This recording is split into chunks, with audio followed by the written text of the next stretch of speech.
ఆంధ్రప్రదేశ్లో స్థానిక సంస్థల ఎన్నికలు 6 నెలల పాటు వాయిదా పడ్డాయి.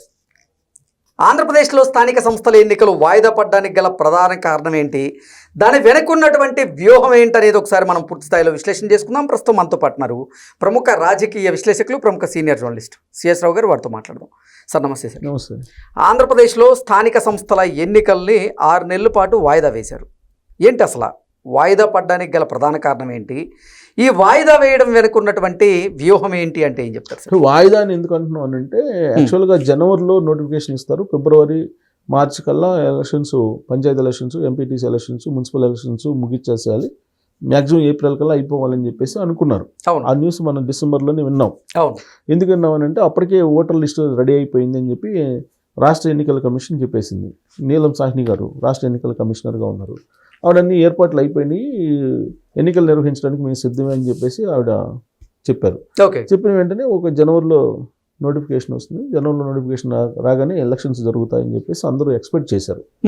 కానీ ఈ లోపే జనగణన అనేది రావటం, ఈ జనగణనకు సంబంధించినటువంటి కార్యక్రమం జరగటం, ఈ జనగణన అయిపోయిన తర్వాత కంటిన్యూస్లో నియోజకవర్గాల పునర్విభజన ఇవన్నీ ఉండే అవకాశం ఉంది.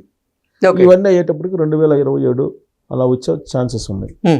బహుశా ఈ జనగణన వీటన్నిటిలో బిజీగా ఉంటారు కాబట్టి జనగణన చేసే వాళ్ళు కూడా టీచర్స్ వీళ్ళే కదా. సో ఎన్నికలను నిర్వహించడం అనేది బహుశా కష్టం అవుతుంది అనేటువంటి ఉద్దేశంతో పోస్ట్పోన్ చేశారా అనేది ఒకటి. రెండు ఏంటంటే రాజకీయపరమైనటువంటి కారణాలను తీసుకుంటే కనుక ప్రస్తుతం లోకల్ బాడీ ఎలక్షన్స్ పెడితే కనుక కూటమి ప్రభుత్వానికి అనుకూలంగా ఉంటుంది, డెఫినెట్గా అనుకూలంగా ఉంటుంది. ఎందుకంటే ప్రభుత్వం ఏది ఉంటే దానికి అనుకూలంగా ఉండేదానికి అవకాశం ఉంది. పైగా వైఎస్ఆర్ కాంగ్రెస్ పార్టీకి సంబంధించినటువంటి పార్టీ పూర్తి నిర్మాణం ఇంకా జరగల. ఈవెన్ మెంబర్షిప్ డ్రైవ్ చేసినా కానీ మన సరిగ్గా జరగల రీసెంట్గా.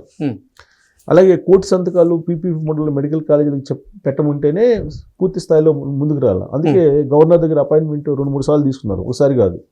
అది పూర్తి కాలేదని చెప్పి. సో కాబట్టి ఇప్పుడు యాక్చువల్గా ఇప్పుడు లోకల్ బాడీ ఎలక్షన్స్ని కండక్ట్ చేయడానికి అనువైనటువంటి వాతావరణం కనిపిస్తుంది. కానీ పరిస్థితులు క్షేత్రస్థాయిలో ఈ జనగణన ఇలాంటివన్నీ కార్యక్రమాలు ఇవన్నీ ఉన్నాయి కాబట్టి బహుశా ఒక 6 నెలల తర్వాత పెడదామని చెప్పేసి అనుకున్నారు. లేదంటే ఎలక్షన్ కమిషన్ సిద్ధంగానే ఉందని చెప్పి వాళ్ళు చెప్తున్నారు. బట్ ప్రభుత్వం వైపు నుంచి మేము కూడా సిద్ధం అన్నప్పుడే వాళ్ళు నోటిఫికేషన్ ఇస్తారు. అవును. సో 6 మంత్స్ తర్వాతనే, ఇప్పుడు లేవు 6 మంత్స్ లోపల. ఇప్పుడు స్పెషల్ ఆఫీసర్ల పాలన స్టార్ట్ అయింది, 13వ తారీఖు నుంచే స్టార్ట్ అయింది. సో స్పెషల్ ఆఫీసర్ పాలన అంటే ఇప్పుడు రోడ్లు కొన్ని పనులు అన్నీ చేస్తారు. ఇప్పుడు జనరల్గా అయితే లోకల్ బాడీలో మొత్తం ప్రజాప్రతినిధులు ఉన్నప్పుడు ఏంటంటే గ్రూపులు ఉంటాయి కాబట్టి ఒకళ్ళు వద్దంటే ఇంకొకరు కావాలంటారు.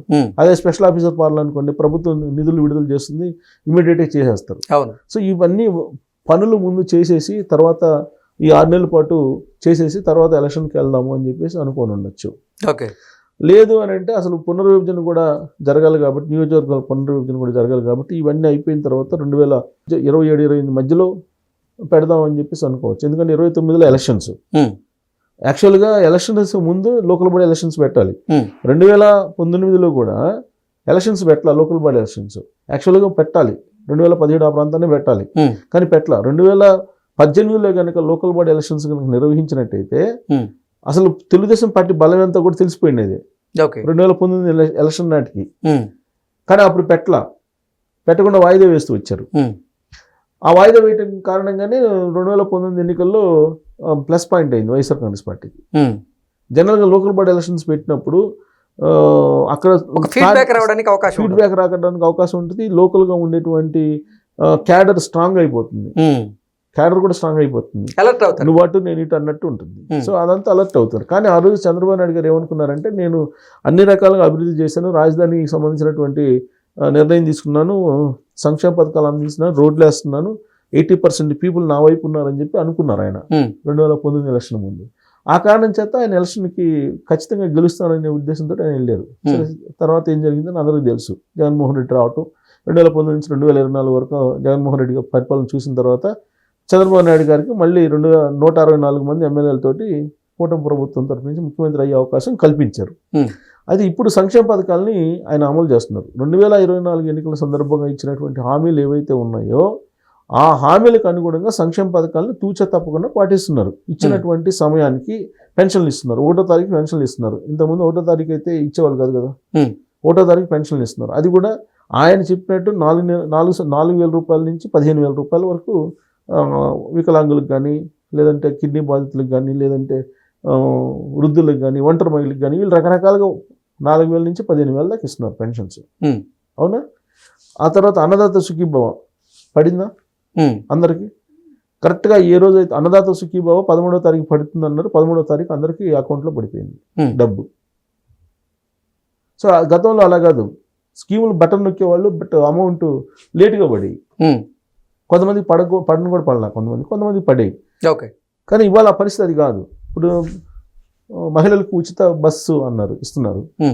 గ్యాస్ సంబంధించి కొరత ఉంది, గ్యాస్ ఎవరు అని చెప్పేసి అన్నారు. అందుకే చంద్రబాబు క్లారిటీ ఇచ్చారు. ఎంత సంక్షోభం ఉన్నా సరే, ఎన్ని యుద్ధాలు జరిగినా, ఎంత సంక్షోభం ఉన్నా మీకు నేను మాట ఇచ్చిన దాని ప్రకారంగా గ్యాస్ ని అందిస్తా అని చెప్పారు.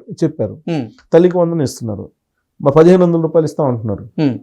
ఇంట్లో ఎంతమంది పిల్లలు ఉంటే అంతమంది 1,500 రూపాయలు ఆడపిల్లలకి ఇస్తా ఉన్నారు. అది ఇవ్వడానికి సిద్ధపడుతుంది. సో కాబట్టి ఆయన ఏదైతే చెప్పారో సూపర్ 6, ఈ సూపర్ 6 అన్నింటినీ కూడా ఫుల్ఫిల్ చేయడానికి ఆయన సిద్ధపడ్డారు. ఇప్పుడు బీసీలకు సంబంధించినటువంటి రక్షణ చట్టం ఒకటి తీసుకొస్తారు. ఈ రక్షణ చట్టం తర్వాత ప్రతి ఇంట్లో ఎంతమంది ఆడపిల్లలు ఉంటే అంతమంది 1,500 రూపాయలు ఇవ్వడం అనేది, నెలలో 1,500 రూపాయలు ఇవ్వడం అనేది కూడా పూర్తయిన తర్వాత అప్పుడు లోకల్ బాడీ ఎలక్షన్స్కి వెళ్ళడానికి అవకాశం ఉండొచ్చు బహుశా అనుకోరు. సో ఎందుకంటే ఒక స్ట్రీమ్ లైన్ ఇప్పుడంతా కూడా యాక్చువల్గా రాష్ట్రం గందరగోళం అయినటువంటి పరిస్థితుల్లో ఒక స్ట్రీమ్ లైన్ చేసేటువంటి దానికి ఇప్పుడు సరిపోయింది ఈ 2 years. ఇక అభివృద్ధి మరింత వేగం చేస్తారు. అప్పుడు మీకు లోకల్ బాడీ ఎలక్షన్స్కి వెళ్ళే అవకాశం. ఎప్పుడు లోకల్ బాడీ ఎలక్షన్కి వెళ్ళినా సహజంగా ఏంటంటే ప్రభుత్వానికి అనుకూలంగా ఉంటాయి రిజల్ట్. మనం చూసాం కదా జగన్మోహన్ రెడ్డి గారు లోకల్ బాడీ ఎలక్షన్స్ ఏ విధంగా నిర్వహించారనేది. అధికారంలో ఉన్నప్పుడు ఎవరైనా అలానే నిర్వహిస్తారు. సో కాబట్టి ఈ సంక్షేమ పథకాలు వీటన్నిటిని బాగా పకడ్బందీగా అమలు చేసి అభివృద్ధి కార్యక్రమాలు కూడా వేగవంతం చేసేసి అన్ని జిల్లాల్లో ఇప్పుడు కలెక్టర్ల సమావేశం ఏర్పాటు చేశారు. కలెక్టర్లకి చాలా సీరియస్గా చెప్పారు, మీ జిల్లాల్లో ఏం వనరులు ఉన్నాయి, ఏం ఇండస్ట్రీస్ పెట్టుకోవడానికి అనుకూలంగా ఉంది అని చెప్పి. ఇప్పుడు లేటెస్ట్గా దుత్తలూరులో మంచి ప్రాజెక్ట్ రాబోతుంది, ఉదయగిరి నియోజకవర్గం దుత్తలూరులో. అలాగే ఇప్పుడు లోకేష్ గారు ఇక్కడ నెల్లూరు జిల్లా జువ్వలదిన్నెలో ఒక ప్రాజెక్టు, ఇది డిఫెన్స్ది ఒక ప్రాజెక్టు పెట్టారు.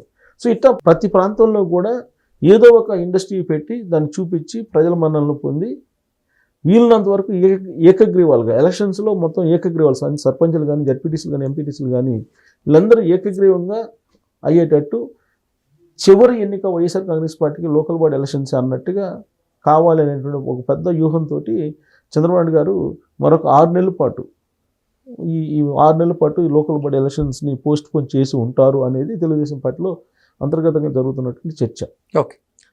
Okay sir, thank you so much. Thank you.